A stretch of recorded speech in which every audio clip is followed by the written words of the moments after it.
Достар, бүгін біз сіздерге изгой атты киноның қазақша негізгі желісін аударатын боламыз. Ал ендеше біз видеомызды бастаймыз.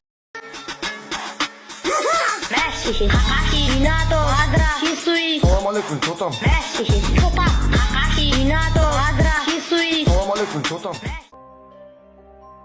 Кино бір почтаның адамдарға заттарын жеткізіп жатқан жерінен басталады.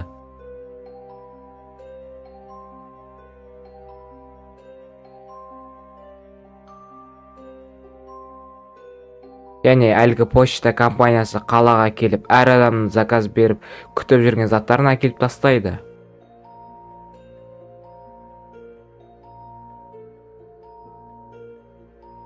Сөйтіп, кадрға бір баланың өз затын басқа жерге алып келе жатқаны көрінеді.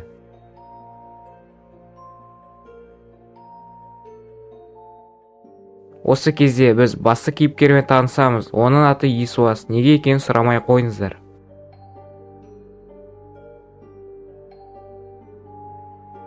Және ол осы заттарды басқа қалаға жіберуге ұшады.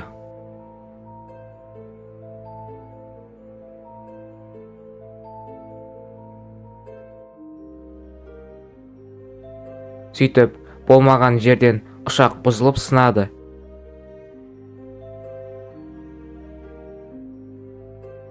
Сол кезде адамдар суға қонуға дайындалады. Осы кезде Исуас әйелінің берген алқасын өзімен бірге аман алып қалу үшін барлық жағдайды жасайды. Ал сол кезде қасындағы адамдар өлейіне жатырған кезде оларға вообще көмектеспейді. Міне осы себептен біз осының атын Исуас деп қойдық.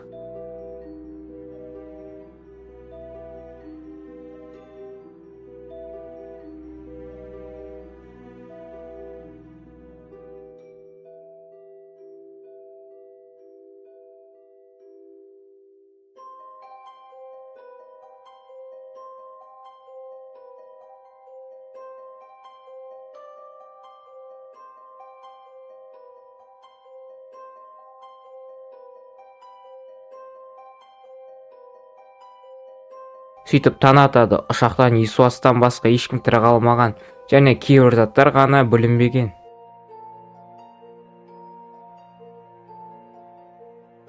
Сөйтіп Исуас суды ішкісі келіп, су өте тұзды болады және кокостардың суын ішеді.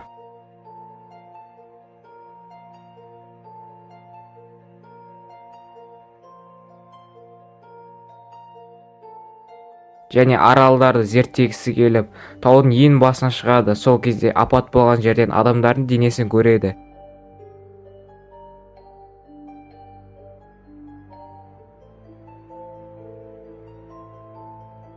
Және сол адамдар жаңағы Исуастың достары болады, және Исуас бір жылап алады.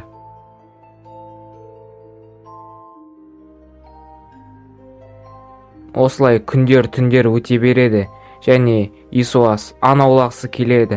Және ол аралда мүлде аң болмайды. Және ол балықпен қоректенеді.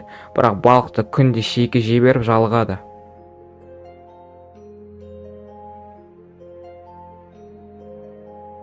Сөйтіп ол от жаққысы келеді. Бірақ оның қолынан түк те келмеді.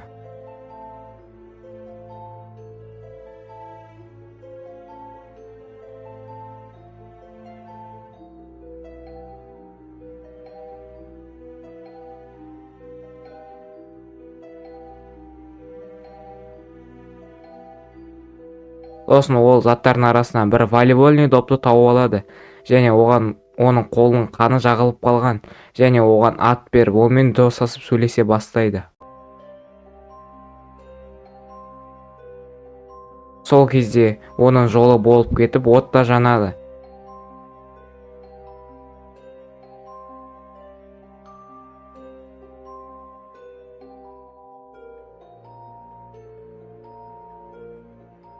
Және ол жаңағы доппен күнде әңгімелесе бастайды.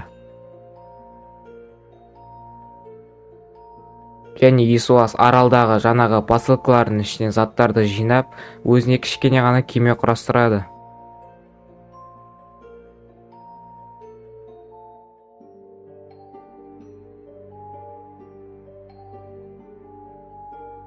Және ол күнде ашық жағаға шығуға тырысады, бірақ оның қолынан түк те келмейді.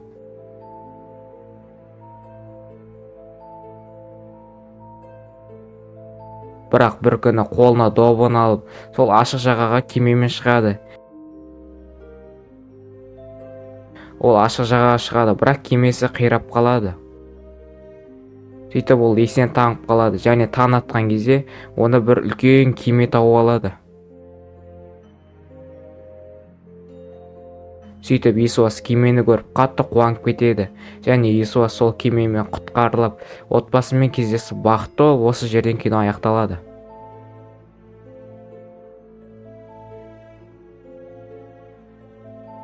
Достар, жалпы бүгінгі кино өте керемет болды. Мен бұл кино негізі бұрында көргенмін және сіздерге аударып беруді шештім де, оны бірден жазып алдым да, бірден сценарий жазып, бірден сіздерге дыбыстап жатырмын. Ал егер сіздерге видео ұнаса, лайк басып арнаға тіркеліңіздер және сіздерге 1000 подписчикке өте үлкен рахмет айтамын. Осы қарқынмен біз 100 000 подписчикке де жетеміз деген ойдамын. Сіздермен бірге болған Әлішер анасы, қош сау болыңыздар.